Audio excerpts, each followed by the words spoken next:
J'ai fixé l'écran de mon téléphone dans le salon des départs de l'aéroport international de Portland, mes mains tremblant encore après 3 semaines d'enfer. Sarah était partie. Ma femme depuis 8 ans s'était effondrée d'un anévrisme cérébral alors que nous rendions visite à ses parents dans le Maine, et je venais d'enterrer l'amour de ma vie dans un cimetière surplombant l'océan Atlantique. Épuisé au-delà de toute croyance, j'ai tapé dans notre groupe de discussion familiale, le vol atterrit à 17h à Denver. Quelqu'un peut venir me chercher? La réponse de mon frère Jake est arrivée instantanément. On est occupé. Et c'est Uber. Puis ma mère Patricia a ajouté, pourquoi ne t'es-tu pas mieux organisé, Bryce? J'ai simplement répondu, pas de souci, et j'ai fermé les yeux. Assis seul dans ce fauteuil d'aéroport inconfortable, j'avais l'impression de me noyer dans le silence. Le bavardage constant des voyageurs autour de moi semblait étouffé, distant, comme si j'existais dans un univers parallèle où la vie normale continuait tandis que la mienne s'était complètement brisée. 3 semaines. C'est le temps que j'ai passé dans le Maine à m'occuper de tout ce qui suit une mort soudaine, les arrangements funéraires, la paperasse, réconforter les parents âgés de Sarah, qui pouvaient à peine comprendre la perte de leur fille unique. Pendant ces 3 semaines entières, ma famille n'a pas appelé une seule fois pour prendre de mes nouvelles. Pas quand j'ai envoyé un SMS pour dire que Sarah était morte. Pas quand j'ai envoyé des mises à jour sur la planification des funérailles. Pas même quand j'ai mentionné que j'avais du mal à tout gérer seul pendant que les parents de Sarah faisaient leur deuil. Silence radio de la part des personnes qui étaient censées être mon système de soutien. Au lieu de cela, qu'ai-je eu? Des SMS sur la fête de départ à la retraite imminente de mon père. Ma sœur Emma m'avait envoyé des listes d'options de traiteurs et des suggestions de lieux, ignorant complètement le fait que je planifiais les funérailles de ma femme. Quand je n'ai pas répondu immédiatement à ses demandes de planification de fête, elle s'est irritée et a commencé à envoyer des messages passifs-agressifs sur le fait d'être laissée à tout gérer seule. L'ironie ne m'a pas échappé. J'étais en train de tout gérer seul tout en enterrant ma femme. Et Emma se plaignait d'organiser une fête. Mon téléphone a de nouveau vibré. Un autre message d'Emma. La retraite de papa est dans 2 semaines. Nous avons besoin de décisions sur le lieu dès que possible. Où étais-tu? J'ai fixé ce message un long moment. Où avais-je été? En train de choisir un cercueil pour ma femme. De choisir des fleurs pour ses funérailles. D'écrire un éloge funèbre qui capturait en quelque sorte 8 ans d'amour en 10 minutes de mots. De tenir sa mère pendant qu'elle sanglotait de manière incontrôlable. De traiter avec les compagnies d'assurance, les avocats et les médecins légistes.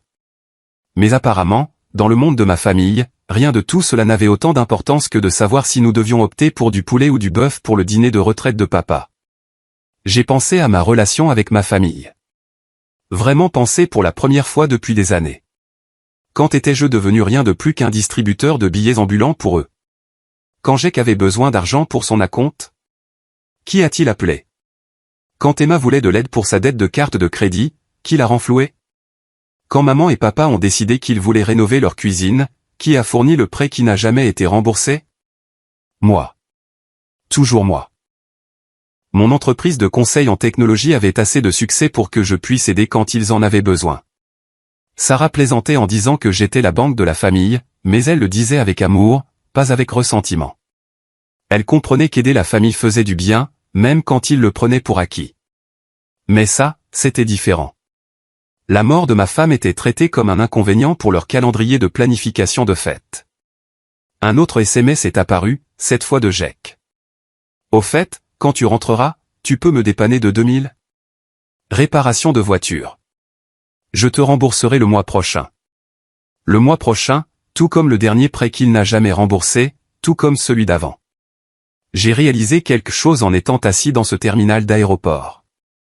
Ma famille ne me voyait pas comme une personne traversant la pire expérience de sa vie. Ils me voyaient comme une ressource temporairement indisponible, et ils étaient agacés par l'inconvénient. L'annonce d'embarquement pour mon vol a résonné dans le terminal. Alors que je rassemblais mon bagage à main, mon téléphone s'est allumé avec un dernier message. Ça m'a glacé le sang. Sérieusement, Bryce, nous planifions la fête de départ à la retraite de papa depuis des mois. Le fait que tu n'aies pas été là pour aider cette semaine a vraiment chamboulé notre calendrier. Nous avons dû nous démener pour couvrir tout ce que tu étais censé gérer. Le moins que tu puisses faire, c'est de compenser en couvrant les frais de traiteur supplémentaires que nous avons dû payer pour les changements de dernière minute. Ils étaient en colère contre moi d'avoir enterré ma femme, de ne pas avoir été disponible pour planifier leur fête pendant que je faisais les arrangements funéraires. C'est là que ça m'a frappé. Ils avaient planifié cette célébration de retraite élaborée exactement la même semaine où je mettais Sarah en terre. Et d'une manière ou d'une autre, dans leur esprit, j'étais l'égoïste. Le chauffeur d'Uber a essayé de faire la conversation pendant les 45 minutes de trajet de l'aéroport international de Denver à ma maison de banlieue à Highlands Ranch, mais je ne pouvais pas gérer plus que des réponses d'un mot. Tout semblait surréaliste, comme si je regardais la vie de quelqu'un d'autre se dérouler. Les rues familières, le quartier où Sarah et moi avions prévu d'élever des enfants un jour, l'allée où sa voiture était encore garée, intacte. Entrer dans notre maison vide, c'était comme entrer dans une tombe. La tasse de café de Sarah était encore dans l'évier du matin où nous sommes partis pour le Maine. Son livre était ouvert sur la table de chevet, un marque-page sauvegardant sa place dans une histoire qu'elle ne finirait jamais. Le silence était assourdissant. J'ai laissé tomber ma valise dans la chambre et j'ai remarqué que l'ordinateur portable de Sarah était toujours ouvert sur son bureau. L'écran s'était assombri, mais quand j'ai touché le clavier, il s'est illuminé avec sa boîte de réception. J'aurais dû le fermer.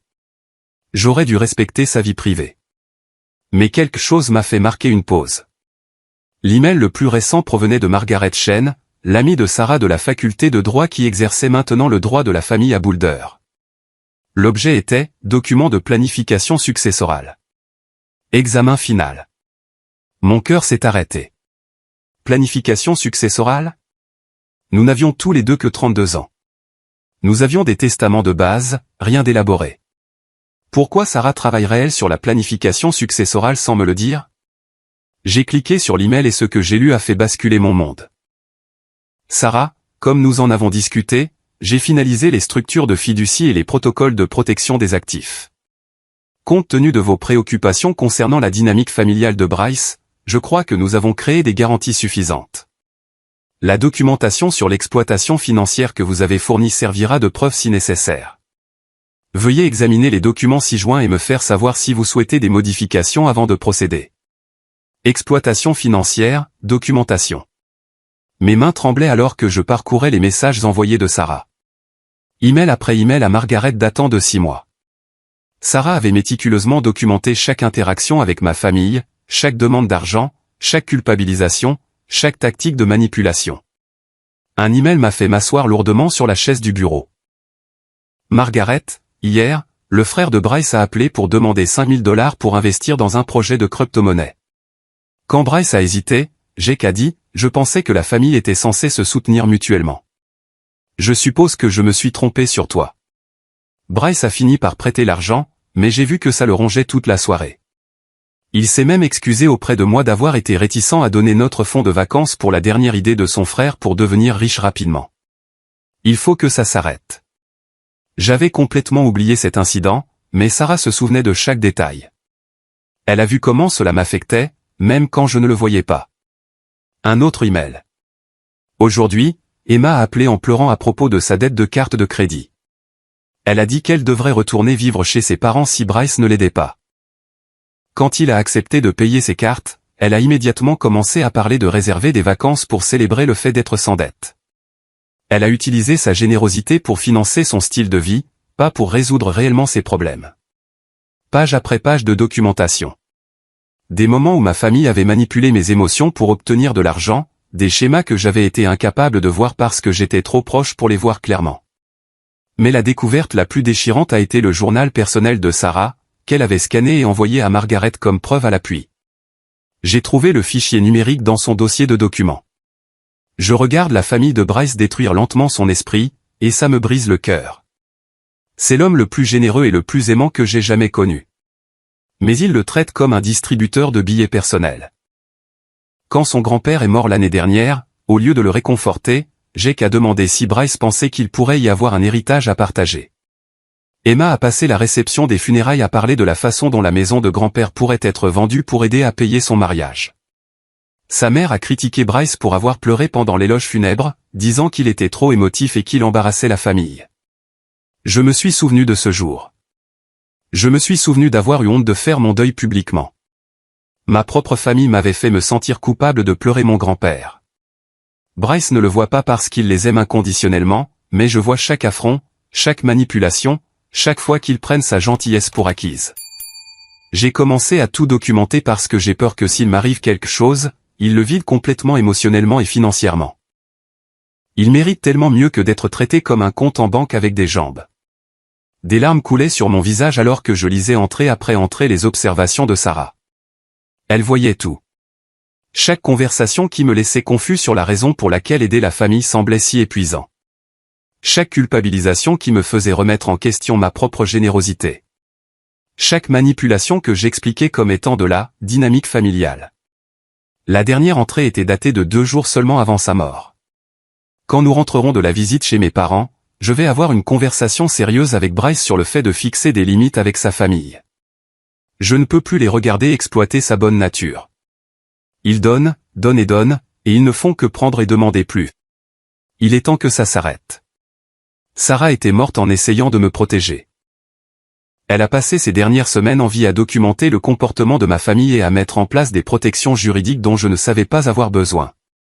J'ai parcouru davantage de sa correspondance avec Margaret et j'ai trouvé quelque chose qui m'a glacé le sang, caché dans un sous-dossier intitulé « Preuves ». C'était un fichier audio daté de 3 mois plus tôt. J'ai cliqué sur lecture et j'ai entendu des voix que j'ai reconnues immédiatement, ma famille, enregistrées lors d'un dîner chez mes parents.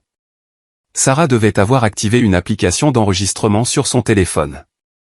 Bryce est une telle bonne poire, a dit clairement la voix d'Emma. Mentionnez n'importe quel problème et il jettera de l'argent dessus. C'est parce qu'il n'a pas de vrai problème, a répondu Jack. Son entreprise marche bien. Il n'a pas d'enfants, pas de grosses dépenses. Il ne comprend pas ce que c'est que de vraiment lutter. En plus, il se sent coupable de réussir alors que le reste d'entre nous s'en sort juste, a ajouté la voix de Patricia. On peut utiliser ça. Vous vous souvenez quand grand-père est mort et qu'il était tout émotif? Emma de nouveau. Je me suis dit, c'est le moment parfait. C'est là que les gens se sentent généreux. C'est comme ça que j'ai eu l'argent pour mon acompte de voiture. Il riait. Riant vraiment de manipuler mon chagrin pour obtenir de l'argent. La clé, c'est de lui faire sentir qu'il nous laisse tomber s'il dit non, a dit Jack. Il déteste les conflits. Donc, si on fait passer ça pour une question de loyauté familiale, il cédera à chaque fois. Je suis resté assis dans un silence stupéfait alors que l'enregistrement se poursuivait pendant encore 20 minutes, écoutant ma famille élaborer des stratégies sur la façon d'exploiter mes émotions. Ils ont discuté de la mort de ma femme avec une indifférence désinvolte, analysant si le deuil pourrait me rendre plus ou moins susceptible de prêter de l'argent. Sarah le savait. Elle avait vu à travers leur façade et avait essayé de me protéger de personnes qui étaient censées m'aimer. Le lendemain matin, j'ai appelé Margaret Chen. Je devais comprendre ce que Sarah avait prévu et pourquoi elle avait ressenti le besoin de me protéger de ma propre famille. Le cabinet d'avocats de Margaret à Boulder était à 40 minutes de route à travers les montagnes, et le trajet pittoresque m'a donné le temps de traiter ce que j'avais découvert. Chaque borne kilométrique semblait être un autre morceau de mon ancienne vie qui s'effondrait. Margaret m'a accueilli avec le genre de compassion professionnelle qui me disait qu'elle avait déjà traité des situations familiales compliquées. Elle avait probablement la fin de la trentaine, avec des yeux bienveillants et une attitude pragmatique qui m'a immédiatement mis à l'aise. Bryce, je suis vraiment désolé pour votre perte. Sarah n'était pas seulement une cliente, mais une véritable amie. Elle tenait profondément à vous protéger.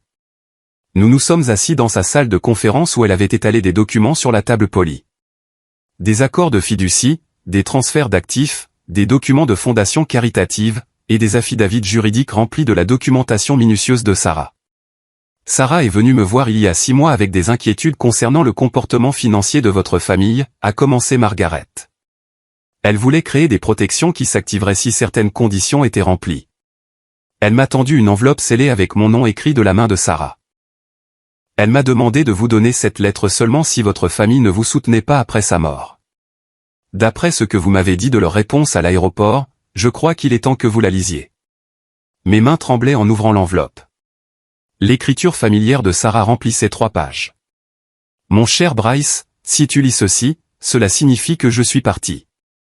Et ta famille a montré ses vraies couleurs pendant ton deuil. Je prie pour que je me trompe, mais je soupçonne que non. J'ai passé 2 ans à regarder ta famille te traiter comme leur fonds de charité personnel. J'ai documenté chaque manipulation, chaque culpabilisation, Chaque fois qu'ils t'ont fait sentir égoïste de ne pas donner immédiatement de l'argent. Tu es l'homme le plus généreux que je connaisse, mais ta gentillesse a été utilisée contre toi. Je t'aime trop pour te laisser vulnérable à leur exploitation pendant ton deuil. J'ai donc apporté quelques modifications à nos arrangements financiers. Premièrement, notre compte d'épargne commun, qui contenait 230 000 $, a été transféré dans une fiducie de protection. Les investissements en actions, d'une valeur d'environ 150 000 $, ont également été déplacés. Les parts de propriété de ton entreprise, évaluées à environ 300 000 $, sont maintenant protégées par une structure juridique distincte. Voici comment cela fonctionne. Si ta famille se montre digne de ton amour en te soutenant pendant ton deuil sans demander d'argent, tous les actifs te seront transférés normalement après une période de 6 mois. Tu auras le contrôle total de notre patrimoine, et tu pourras choisir de les aider ou non. Cependant, s'ils traitent ton deuil comme une opportunité de t'exploiter financièrement, les mesures de protection que j'ai mises en place s'activeront automatiquement. Margaret a des instructions strictes pour surveiller leur comportement et documenter toute tentative de manipulation financière. Si ta famille échoue à ce test de décence humaine de base, notre patrimoine commun sera donné pour créer la fondation Sarah et Bryce pour la prévention de l'abus financier familial. Tu conserveras assez d'argent pour tes besoins personnels et les opérations de ton entreprise, mais la majeure partie de nos actifs aidera d'autres personnes à échapper à une exploitation familiale similaire. Je sais que cela semble dur, mais je les ai vus lentement drainer ta joie pendant trop longtemps. Tu mérites mieux que d'être traité comme un distributeur de billets ambulants par des gens qui prétendent t'aimer. La documentation que j'ai recueillie servira également à un autre objectif. Si ta famille tente de contester cet arrangement ou prétend que tu es mentalement incompétent à cause du deuil, nous avons des preuves détaillées de leur schéma d'abus financier. Margaret a tout ce qu'il faut pour obtenir des ordonnances restrictives si nécessaire. J'espère que je me trompe à leur sujet. J'espère qu'ils nous surprendront tous les deux en te soutenant réellement quand tu en auras le plus besoin. Mais s'ils ne le font pas, s'il te plaît, ne te sens pas coupable de te protéger avec les outils que je t'ai donnés. Tu vaux tellement plus qu'ils ne t'ont fait croire. Tout mon amour, toujours et pour toujours, Sarah. Je suis resté assis dans un silence stupéfait, traitant l'ampleur de ce que Sarah avait fait. Elle avait essentiellement mis ma famille à l'épreuve. Prouvez que vous aimez Bryce pour qui il est, pas pour ce qu'il peut vous donner, et vous maintiendrez votre relation avec lui. Échouez au test et faites face aux conséquences de votre cupidité. Il y a plus, a dit doucement Margaret en faisant glisser un autre document sur la table. Sarah était très minutieuse. Ce document détaillait des mesures de protection supplémentaires que Sarah avait mises en place. Elle avait installé un logiciel de suivi sur mon téléphone qui enregistrait tous les SMS et appels téléphoniques avec les membres de ma famille. Chaque conversation était surveillée et analysée pour déceler des schémas de manipulation financière. Cela peut sembler envahissant, a expliqué Margaret, mais Sarah voulait une documentation complète au cas où une action en justice deviendrait nécessaire. Le logiciel a enregistré le comportement de votre famille depuis sa mort, y compris leurs réponses concernant la prise en charge à l'aéroport et leurs demandes immédiates d'argent. Margaret a ouvert son ordinateur portable et m'a montré un tableau de bord numérique affichant les communications de ma famille. SMS, journaux d'appel et même des publications sur les réseaux sociaux étaient tous catalogués et analysés. Regardez cette chronologie, a-t-elle dit en montrant l'écran. Dans les 48 heures suivant la mort de Sarah, votre frère a recherché la valorisation de votre entreprise en ligne. Votre sœur a publié sur les réseaux sociaux qu'elle avait besoin d'une aide financière pour son mariage alors que vous étiez encore dans le Maine pour les arrangements funéraires. Votre mère a appelé votre partenaire commercial pour s'enquérir de votre disponibilité pour des prêts familiaux. J'ai fixé les preuves, me sentant mal. Pendant que je faisais mon deuil, il calculait comment profiter de ma perte. La découverte la plus troublante, a poursuivi Margaret, est cet appel téléphonique enregistré d'hier. Elle a joué un fichier audio de Jake parlant à quelqu'un que je ne reconnaissais pas. Bryce devrait recevoir une bonne indemnité d'assurance vie, plus tout ce que Sarah avait économisé. Si je joue bien mes cartes, je peux probablement le convaincre d'investir dans ma nouvelle idée d'entreprise. Le deuil donne aux gens envie de se sentir utiles. Vous savez, j'ai juste besoin de présenter ça comme s'il aidait la famille dans une période difficile. Ils n'étaient pas seulement insensibles. Ils élaboraient activement des stratégies pour exploiter mon chagrin à des fins financières. Sarah avait prédit que cela arriverait, a dit doucement Margaret. Elle savait que votre famille verrait sa mort comme une opportunité plutôt que comme une tragédie. C'est pourquoi elle a pris des précautions si étendues. J'ai regardé autour de la salle de conférence, entouré de preuves du dernier acte d'amour et de protection de ma femme. Sarah avait passé ces derniers mois sur Terre à construire une forteresse autour de moi, sachant que j'étais trop gentil pour me protéger moi-même. Que se passe-t-il ensuite, ai-je demandé. Margaret a souri avec une satisfaction sinistre. Ensuite, nous attendons de voir si votre famille continue de révéler sa vraie nature. D'après leur comportement jusqu'à présent, je soupçonne que les mesures de protection de Sarah seront pleinement activées très bientôt. 3 jours après ma rencontre avec Margaret, tout a changé. J'étais dans mon bureau à domicile, essayant de me concentrer sur le travail de mes clients pour la première fois depuis mon retour du Maine, quand mon téléphone a sonné. Le nom de Margaret est apparu sur l'écran. Bryce, nous devons parler immédiatement. Quelque chose d'inattendu s'est produit. En moins d'1 heure, j'étais de retour dans son bureau, mais cette fois, nous n'étions pas seuls. Une femme d'une 40aine d'années était assise en face de Margaret, tenant un enregistreur numérique et un bloc-notes. C'est Jessica Martinez de Channel 7 News, a expliqué Margaret. Elle enquête sur les abus financiers au sein des familles, et notre cas a attiré son attention. Jessica s'est penchée en avant avec l'intensité d'une journaliste d'investigation expérimentée. Monsieur Thompson, je travaille sur une série sur l'exploitation financière familiale. Votre situation représente un exemple parfait des schémas que nous observons à travers le pays. Des membres de la famille qui réussissent sont systématiquement vidés par des parents qui utilisent la manipulation émotionnelle au lieu de la violence. Je me sentais mal à l'aise d'être le sujet de l'attention des médias. Je ne pense pas que je veuille être à la télévision. Je comprends votre réticence, a poursuivi Jessica, mais il y a quelque chose que vous devez savoir. Votre famille a déjà parlé. Elle a ouvert son ordinateur portable et m'a montré une publication sur le compte Facebook d'Emma, postée ce matin même. Certains membres de la famille pensent que le succès signifie que vous ne devez rien aux personnes qui vous ont soutenu en grandissant. Vraiment déçu de mon frère en ce moment. Nous planifions la fête de départ à la retraite de notre père et nous aurions besoin d'aide, mais apparemment, certaines personnes sont trop bien pour les responsabilités familiales de nos jours. La publication avait des dizaines de commentaires d'amis de la famille exprimant leur sympathie pour Emma et des critiques à mon égard. Des personnes qui me connaissaient depuis toujours se faisaient dire que j'étais égoïste et ingrat. Votre mère a posté quelque chose de similaire sur son Facebook, a poursuivi Jessica en me montrant la publication de Patricia. J'ai élevé 3 enfants avec amour et sacrifice, mais apparemment, cela ne compte pour rien quand l'un d'eux gagne un peu d'argent. Très blessant de voir son propre enfant tourner le dos à sa famille lors d'étapes importantes. Mon estomac s'est noué. Pendant que je pleurais ma famille menait une campagne de relations publiques contre moi, se présentant comme les victimes de mon prétendu égoïsme. Le récit qu'il crée est dangereux, est intervenue Margaret. Il se positionne comme les parties lésées tout en omettant complètement la mort récente de votre femme. Jessica a hoché la tête d'un air sombre. J'ai déjà vu ce schéma. Les familles qui exploitent leurs parents qui réussissent inversent souvent le scénario lorsqu'elles sont confrontées, affirmant qu'elles sont les véritables victimes. Mais dans votre cas, nous avons quelque chose d'inhabituel. Une documentation complète. Elle a fait un geste vers la pile de preuves que Margaret avait compilée. Les enregistrements et la documentation de votre femme racontent une histoire complètement différente. Seriez-vous prêt à partager cette histoire publiquement? J'ai hésité. Rendre public semblait franchir une ligne que je ne pouvais pas effacer. Il y a autre chose, a ajouté Jessica. En faisant des recherches sur les affirmations de votre famille, j'ai découvert des informations troublantes.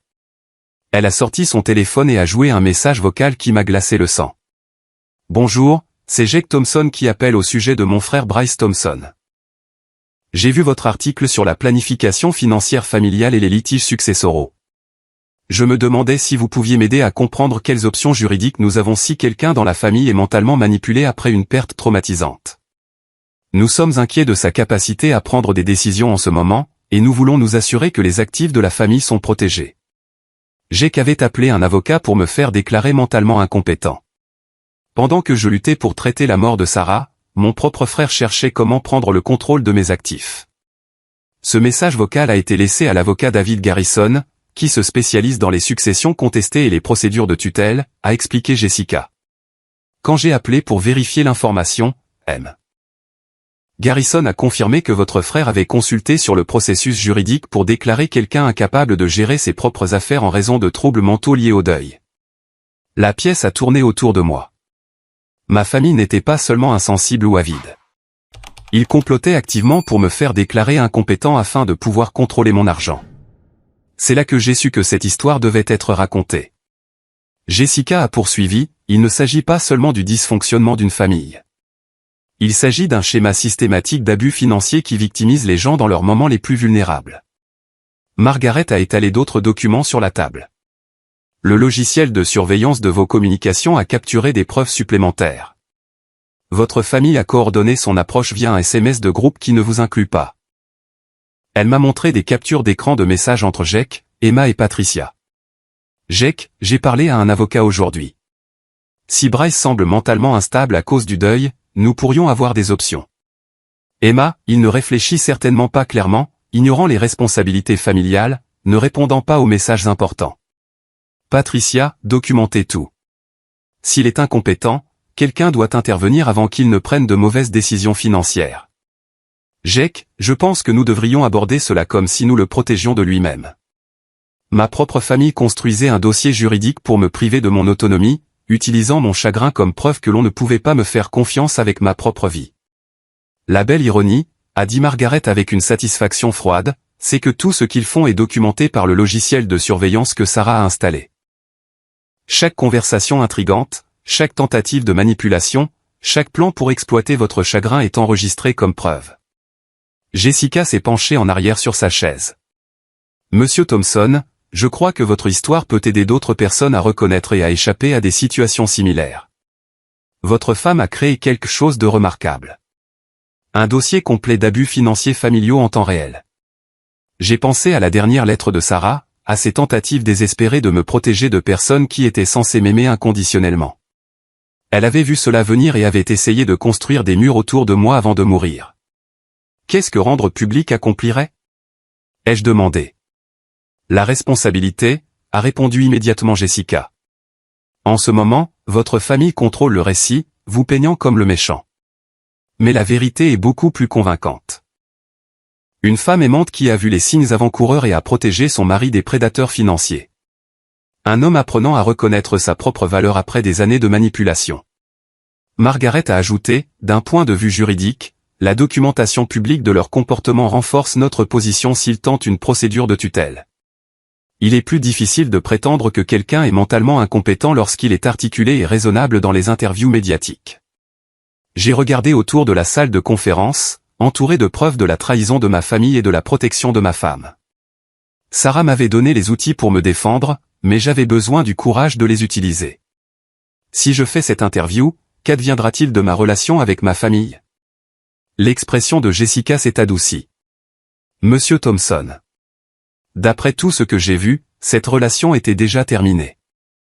Ils y ont mis fin quand ils ont décidé de traiter votre chagrin comme une opportunité commerciale. J'ai réalisé qu'elle avait raison. La famille que je pensais avoir était une illusion. La vraie famille que j'avais, c'était des gens comme Margaret et Sarah qui me protégeaient au lieu de m'exploiter. D'accord, ai-je dit finalement.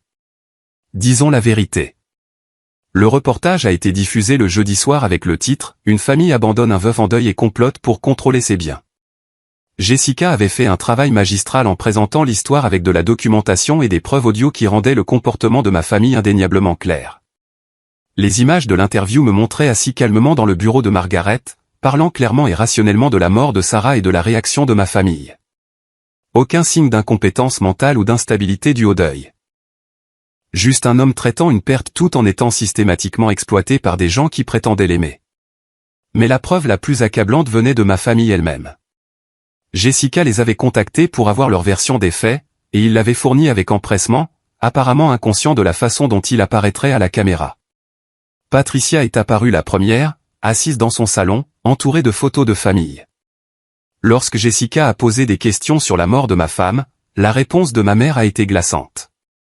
Eh bien, bien sûr, nous sommes désolés pour sa perte, mais la vie doit continuer.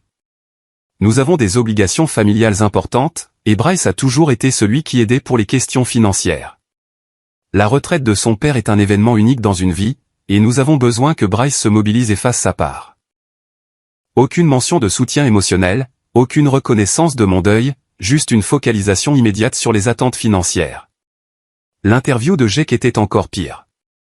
Lorsque Jessica a posé des questions sur sa réponse à mon SMS de l'aéroport, il n'a montré aucune conscience de sa cruauté. Écoutez, Bryce est un adulte. Il peut trouver son propre transport. Nous avions nos propres obligations ce jour-là. De plus, il gagne bien sa vie. Un trajet en Uber ne va pas lui faire de mal financièrement. Avez-vous offert un soutien émotionnel pendant cette période difficile?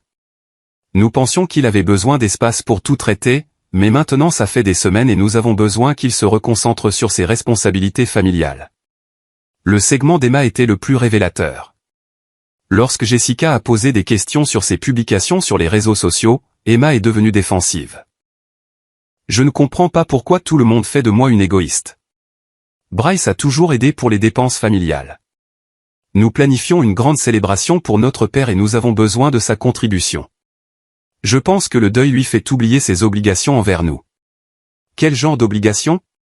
Des obligations financières. C'est lui qui réussit dans la famille. Nous avons toujours compté sur lui pour nous aider pour les grosses dépenses. Le mot « obligation » a flotté dans l'air comme une preuve irréfutable. À la caméra, Emma avait explicitement déclaré que mon succès créait une obligation de financer leur style de vie. Mais le moment le plus accablant est venu lorsque Jessica a interrogé Patricia sur la consultation de tutelle. « Madame Thompson, êtes-vous préoccupée par l'état mental de votre fils ?» Eh bien, oui. Il n'agit pas comme d'habitude. Normalement, quand nous avons besoin d'aide pour quelque chose, Bryce est impatient de contribuer. Ce retrait des responsabilités familiales est très préoccupant. Quelqu'un qui aimait vraiment sa famille ne les abandonnerait pas lors d'événements importants. Alors, vous croyez que son deuil affecte son jugement? Je pense que quelqu'un doit s'assurer qu'il prend de bonnes décisions en ce moment. Ma mère avait essentiellement confirmé à la télévision nationale qu'elle considérait mon refus de financer leur fête comme une preuve d'incompétence mentale. L'histoire est devenue virale immédiatement.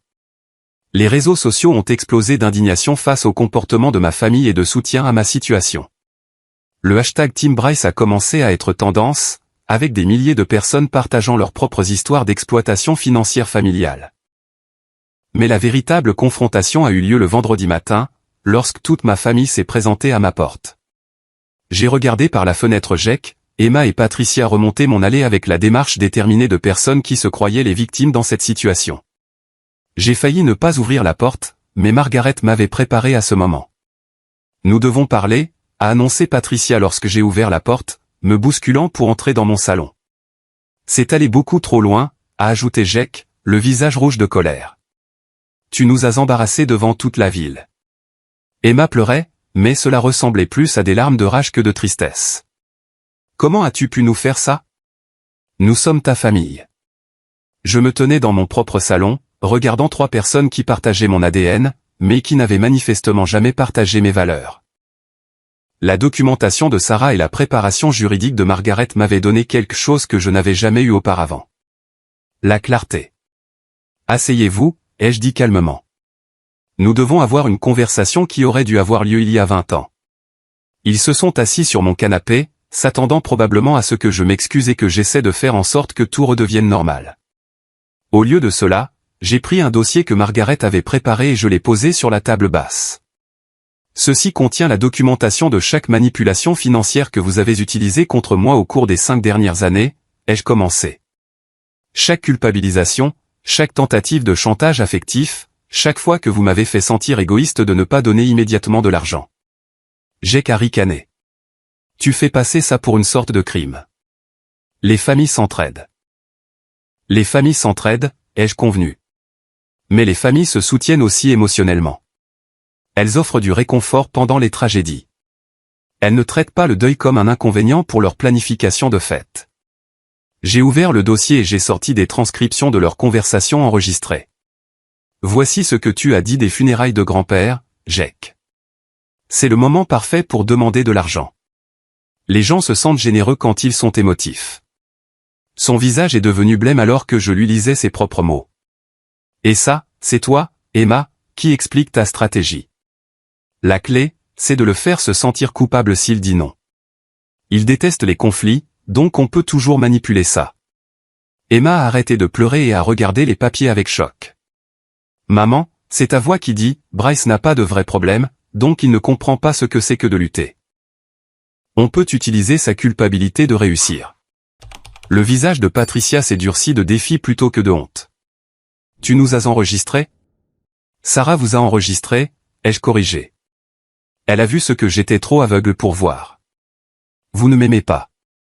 Vous aimez ce que je peux fournir. C'est ridicule, a protesté Jake, mais sa voix manquait de conviction. Vraiment? Quand Sarah est morte, votre première préoccupation était de savoir si je serais disponible pour la planification de la fête. Quand j'ai demandé un simple trajet depuis l'aéroport après avoir enterré ma femme, vous m'avez dit de prendre un Uber. Mais en 48 heures, vous demandiez de l'argent et vous faisiez des recherches sur la valorisation de mon entreprise. J'ai sorti plus de documentation, y compris des captures d'écran de leur SMS de groupe planifiant ma potentielle mise sous tutelle.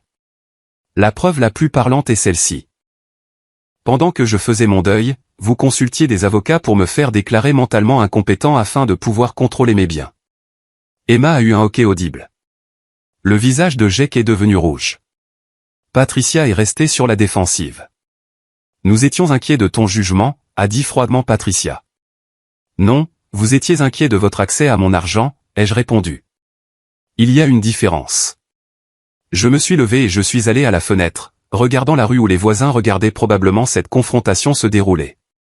Voici ce qui va se passer. Je me suis retourné pour leur faire face. Sarah avait anticipé exactement ce scénario. Elle a créé des protections juridiques qui s'activent lorsque vous vous montrez indigne de la décence humaine de base. Margaret m'avait préparé à ce moment. J'ai sorti les derniers documents de la planification successorale de Sarah. Nos actifs communs, totalisant environ 680 000 $, sont en cours de donation pour créer une fondation qui aide les victimes d'abus financiers familiaux. Emma a sauté sur ses pieds. Tu ne peux pas faire ça. Cet argent appartient à la famille. Non, Emma. Cet argent appartenait à moi et à Sarah. Et Sarah a choisi de le protéger de personnes qui exploiteraient mon chagrin. Jake lisait les documents juridiques, son visage devenant de plus en plus pâle. C'est de la folie.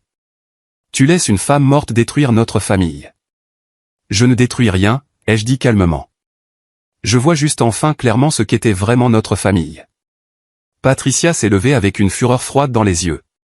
Si tu fais ça, tu es mort pour nous. J'étais déjà mort pour vous, ai-je répondu. J'étais juste trop naïf pour le réaliser. Ils ont passé l'heure suivante à passer en revue toutes les tactiques de manipulation qu'ils avaient jamais utilisées. Larmes, colère, culpabilité, menaces, fausses promesses. Mais la documentation de Sarah m'avait immunisé contre leur stratégie. Je pouvais voir chaque technique pour ce qu'elle était vraiment. Quand Emma a menacé de ne plus jamais me parler, j'ai ressenti du soulagement au lieu de la peur. Quand Jake m'a accusé d'être égoïste et ingrat, j'ai entendu l'écho des enregistrements de Sarah où il riait de manipuler mes émotions. Quand Patricia a joué la victime et a demandé comment je pouvais être si cruel envers ma propre mère, je me suis souvenu de sa voix sur la cassette, élaborant des stratégies pour exploiter mon succès. Finalement, ils sont sortis en trombe, claquant ma porte et criant des menaces d'avocats et de procès. Je les ai regardés s'éloigner en voiture et j'ai ressenti quelque chose que je n'avais pas ressenti depuis des années. La paix. Pour la première fois de ma vie d'adulte, j'étais libre de l'obligation de gérer leurs émotions, de financer leurs choix et de m'excuser de mon succès. Sarah m'avait donné le cadeau de voir ma famille clairement, et la vérité était libératrice. Au cours des semaines suivantes, les conséquences de leur apparition télévisée et du comportement public de ma famille ont créé un effet domino qui a transformé leur vie d'une manière qu'ils n'avaient jamais anticipée. Jake a été suspendu de son poste de commercial dans une entreprise de dispositifs médicaux après que son directeur a vu le reportage. Ses clients, qui étaient principalement des professionnels de la santé, ont exprimé leur inquiétude de faire des affaires avec quelqu'un qui exploiterait un membre de sa famille en deuil. Son superviseur a qualifié cela de « problème de caractère qui se reflète mal sur les valeurs de l'entreprise ». Le fiancé d'Emma a rompu leur fiançailles après avoir regardé son interview. Dans un SMS qu'elle m'a envoyé en capture d'écran, en rage, il a écrit « Je ne peux pas épouser quelqu'un qui pense que le succès familial crée des obligations financières. Que se passera-t-il quand nous réussirons? Ta famille s'attendra-t-elle à ce que nous financions leur style de vie pour toujours? » Patricia a fait face aux conséquences sociales les plus dures. Ses anciens collègues enseignants et amis du quartier ont été consternés par son apparition à la télévision. L'association des enseignants à la retraite, où elle faisait du bénévolat, lui a demandé de démissionner de son poste de direction. Des membres de l'Église qui connaissaient notre famille depuis des décennies ont publiquement critiqué son manque de compassion. Mais leurs ennuis ne faisaient que commencer. La nature virale de l'histoire avait attiré l'attention d'autres journalistes et influenceurs des réseaux sociaux. Un blogueur de conseils financiers avec 2 millions d'abonnés a présenté notre histoire dans un article sur les limites de l'argent familial, utilisant le comportement de ma famille comme un exemple de ce qu'il ne faut pas faire. Un podcast de psychologie populaire a analysé les tactiques de manipulation qu'ils avaient utilisées, diffusant des extraits audio des enregistrements de Sarah pour démontrer les techniques d'exploitation émotionnelle. Le plus dommageable a été lorsqu'un éminent thérapeute familial a utilisé notre cas dans une présentation professionnelle sur les schémas d'abus financiers.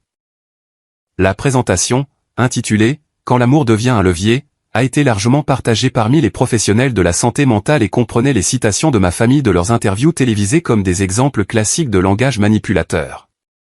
3 semaines après la diffusion du reportage, Margaret a appelé avec une mise à jour qui a bouclé la boucle. Bryce, j'ai des développements intéressants à partager.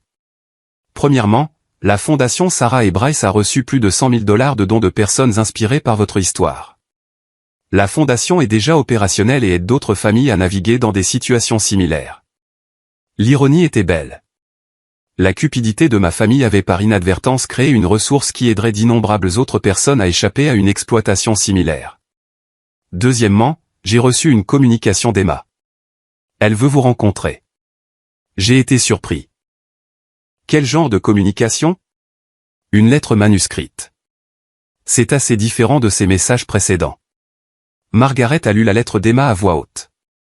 Bryce, j'ai passé des semaines à être en colère contre toi, mais j'ai aussi passé des semaines à réfléchir à tout ce qui s'est passé. J'ai regardé à nouveau l'interview à la télévision, et je me suis entendu parler de tes obligations financières envers nous, et j'ai été horrifié. Je suis allé en thérapie parce que David, mon ex-fiancé, m'a suggéré d'examiner pourquoi je pensais que ton succès signifiait que tu me devais de l'argent.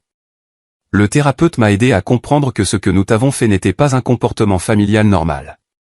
C'était de l'exploitation. Je ne demande pas le pardon parce que je ne le mérite pas encore. Je demande une chance de prouver que je peux apprendre à être une meilleure personne. Je veux comprendre comment t'aimer en tant que frère sans rien attendre en retour. Je sais que tu ne me dois pas cette opportunité, mais si tu es prêt, j'aimerais essayer de reconstruire notre relation de la bonne manière. En lisant la lettre d'Emma, j'ai ressenti quelque chose que je n'attendais pas. De l'espoir. Pas pour toute ma famille, mais pour la possibilité qu'au moins une personne soit capable d'un véritable changement. Il y a plus, a poursuivi Margaret. J'ai aussi eu des nouvelles de Jake et de votre mère, mais leurs approches sont assez différentes. Jake avait engagé un avocat pour contester la création de la fondation, affirmant qu'il avait droit à une partie des actifs en tant que mon plus proche parent masculin. Son dossier juridique soutenait que la planification successorale de Sarah était invalide car elle était conçue pour interférer avec les droits de succession familiaux naturels. Patricia s'était jointe au défi juridique de Jake et avait en outre déposé une plainte auprès des services de protection des adultes, affirmant que j'étais financièrement manipulé par des parties extérieures et que j'avais besoin d'une enquête. Elle essayait toujours de me faire déclarer incompétent, même après tout ce qui s'était passé. Comment te sens-tu à l'idée de voir Emma? A demandé Margaret.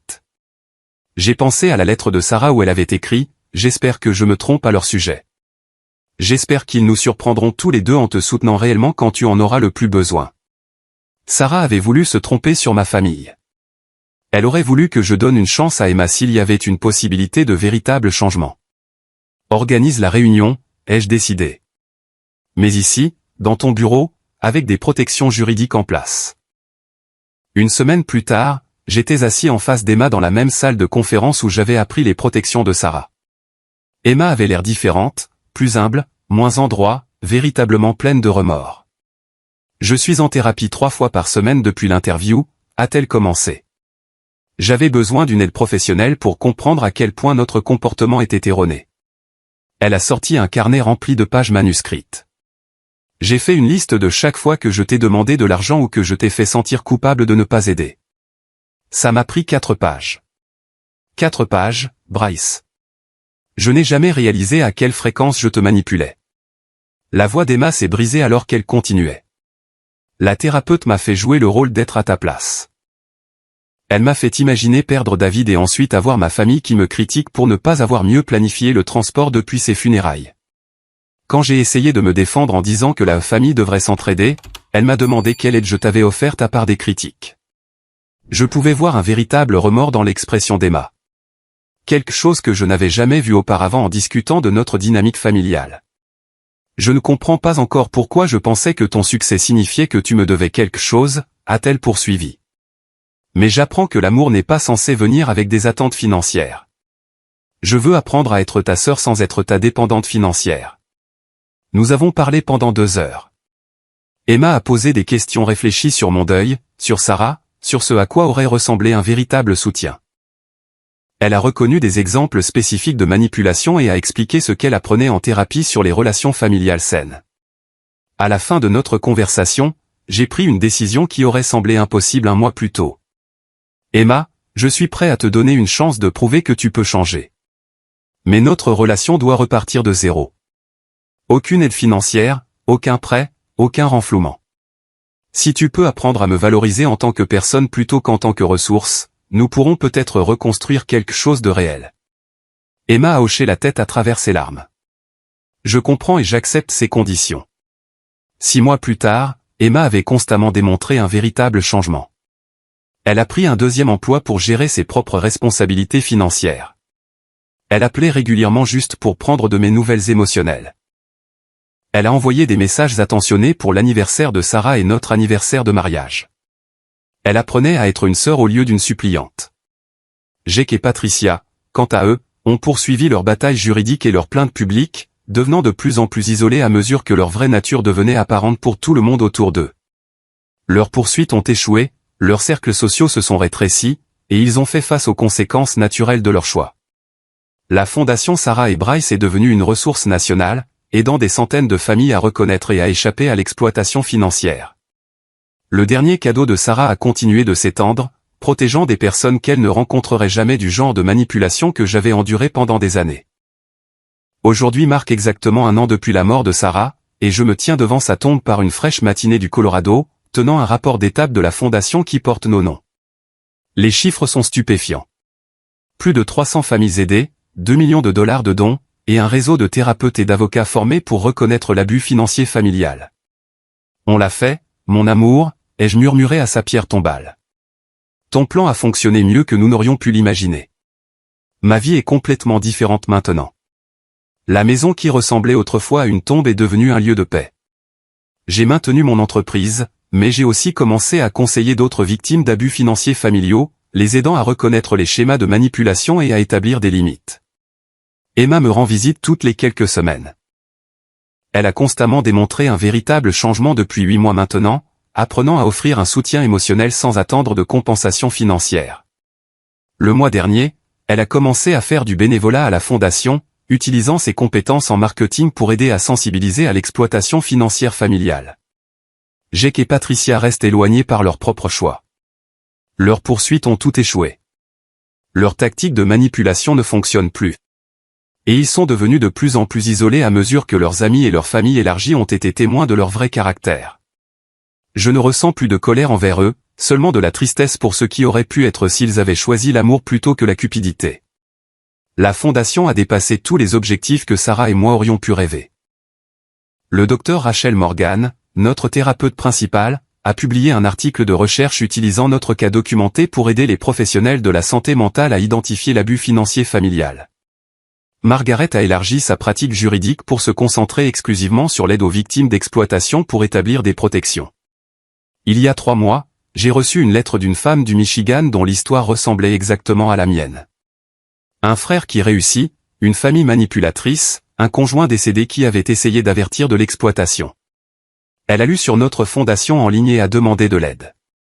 Aujourd'hui, elle est protégée financièrement et libre émotionnellement, avec des limites légales qui empêchent sa famille de poursuivre leur manipulation. C'est là que j'ai réalisé la véritable ampleur de ce que Sarah avait accompli. Son amour ne m'a pas seulement sauvé. Il a créé un effet d'entraînement qui protège des gens à travers le pays. La semaine dernière, j'ai rencontré quelqu'un de spécial. Le docteur Amanda Foster travaille comme thérapeute familiale spécialisée dans la guérison de l'abus financier. Elle m'a contacté pour collaborer sur un projet de livre documentant les schémas d'exploitation financière familiale. Notre relation professionnelle a lentement évolué vers quelque chose de personnel. Amanda comprend mon histoire parce qu'elle aide les gens à se remettre d'expériences similaires chaque jour. Elle ne me voit pas comme une ressource à exploiter, mais comme une personne digne d'un amour et d'un respect sincère. Sarah l'approuverait. Je pense qu'elle incarne les mêmes instincts protecteurs et la même défense acharnée des personnes maltraitées. Je ne me précipite pas dans quoi que ce soit de romantique. La mémoire de Sarah reste sacrée, et toute relation future doit honorer ce qu'elle m'a appris sur ma propre valeur. Mais Amanda représente la possibilité de construire quelque chose de beau avec quelqu'un qui partage mes valeurs et comprend les dynamiques de relations saines. Le siège de la fondation, situé au centre-ville de Denver, arbore une plaque avec la dernière lettre de Sarah à moi. Les visiteurs s'arrêtent souvent pour lire ces mots sur la protection des êtres chers contre l'exploitation. Beaucoup de gens laissent des fleurs ou des notes la remerciant d'avoir inspiré leur propre courage pour échapper à des relations manipulatrices. Emma a suggéré que nous établissions un prix annuel commémoratif Sarah Thompson pour les personnes qui font preuve d'un courage exceptionnel en protégeant les autres de l'abus financier familial. La première lauréate a été Margaret Chen, dont l'expertise juridique et la compassion ont tout rendu possible. Lors de la cérémonie de remise des prix, j'ai parlé de l'héritage de Sarah. Ma femme a vu quelque chose que j'étais trop proche pour reconnaître, que l'amour véritable protège plutôt qu'il n'exploite. Elle a passé ces derniers mois sur Terre à construire des murs autour de moi, non pas pour m'isoler de ma famille, mais pour me protéger de personnes qui prenaient la manipulation pour de l'affection. La fondation qui porte son nom poursuit ce travail de protection, aidant les gens à distinguer les relations authentiques de l'exploitation financière déguisée en obligation familiale. Le public comprenait des dizaines de personnes dont la vie avait été transformée par le travail de la fondation. Des familles qui ont appris à fixer des limites saines, des individus qui ont échappé à des années de manipulation, des professionnels de la santé mentale qui reconnaissent maintenant des schémas d'abus financiers qu'ils avaient auparavant manqués. En rentrant du cimetière aujourd'hui, j'ai pensé à la question qui m'a hanté pendant ces sombres semaines après la mort de Sarah. Comment reconstruit-on une vie après avoir perdu tout ce qui comptait ? La réponse que j'ai apprise est qu'on ne reconstruit pas la même vie. On en construit une meilleure, éclairée par les leçons douloureuses et guidée par l'amour de personnes qui veulent vraiment ce qu'il y a de mieux pour vous. La mort de Sarah m'a appris que la famille n'est pas définie par la génétique, mais par un soin sincère et un respect mutuel. Margaret, Emma sous sa nouvelle forme, Amanda, et les innombrables personnes touchées par notre fondation, représentent ma vraie famille maintenant. Nous soutenons la croissance les uns des autres, célébrons les succès les uns des autres, et offrons du réconfort pendant les difficultés sans rien attendre en retour. Sarah me manque tous les jours. Son rire, ses intuitions, sa façon de voir à travers les façades des gens jusqu'à leur vrai caractère me manquent. Mais je ne me noie plus dans le chagrin parce que je vis la vie qu'elle s'est battue pour protéger, une vie remplie de relations authentiques, de travail significatif, et du genre d'amour qui construit plutôt qu'il ne démolit. Debout dans mon bureau à domicile ce soir, entouré de lettres de remerciements de bénéficiaires de la fondation et de photos de Sarah dans toute notre maison, je ressens quelque chose que je n'avais pas ressenti depuis des années avant sa mort. Une paix complète avec qui je suis et ce que je mérite. Le dernier cadeau de Sarah n'était pas seulement de me protéger de l'exploitation. C'était de m'apprendre à reconnaître et à exiger un amour sincère dans toutes mes relations. Elle m'a montré que la véritable affection ne vient pas avec des conditions financières, que la vraie famille vous soutient pendant la tragédie au lieu de la traiter comme un inconvénient, et que l'amour sain responsabilise plutôt qu'il ne manipule. Son héritage perdure dans chaque famille qui apprend à fixer des limites, chaque personne qui reconnaît sa valeur, et chaque relation construite sur le respect mutuel plutôt que sur l'obligation financière. J'espère que notre histoire vous inspirera à examiner les relations dans votre propre vie. Vous êtes-vous déjà senti coupable de ne pas fournir immédiatement une aide financière aux membres de votre famille ? Les personnes les plus proches de vous offrent-elles un soutien émotionnel pendant les moments difficiles ? Ou vous contactent-elles principalement quand elles ont besoin de quelque chose ? Vous a-t-on déjà fait sentir égoïste de donner la priorité à votre propre sécurité financière ? Si une partie de notre expérience résonne avec votre situation, sachez que vous méritez des relations basées sur un amour sincère et un respect mutuel. Vous méritez des membres de votre famille qui célèbrent votre succès sans s'attendre à en profiter. Vous méritez de faire le deuil de vos pertes sans être critiqué pour avoir dérangé les autres. Plus important encore, vous méritez d'être valorisé pour qui vous êtes, pas pour ce que vous pouvez fournir. Merci de m'avoir accompagné dans ce voyage et de soutenir le travail de la Fondation. S'il vous plaît, Aimez cette vidéo si notre histoire vous a touché. Abonnez-vous pour nous aider à toucher plus de personnes qui pourraient avoir besoin d'entendre ce message. Partagez-la avec toute personne qui pourrait bénéficier de la compréhension des schémas d'abus financiers familiaux et laissez un commentaire partageant vos propres réflexions sur les relations familiales saines. Sarah croyait que protéger une personne de l'exploitation crée des ondes qui finissent par en protéger beaucoup d'autres. En vous engageant avec notre histoire, vous aidez à créer ces ondes protectrices pour des personnes que vous ne rencontrerez peut-être jamais. D'ici la prochaine fois, rappelez-vous que l'amour sincère vous permet de vous épanouir tandis que l'exploitation déguisée en obligation familiale détruit lentement votre esprit. Choisissez des relations qui vous construisent et ne vous excusez jamais d'exiger le respect que vous méritez. Repose en paix, Sarah. Ton amour continue de changer le monde, un cœur protégé à la fois.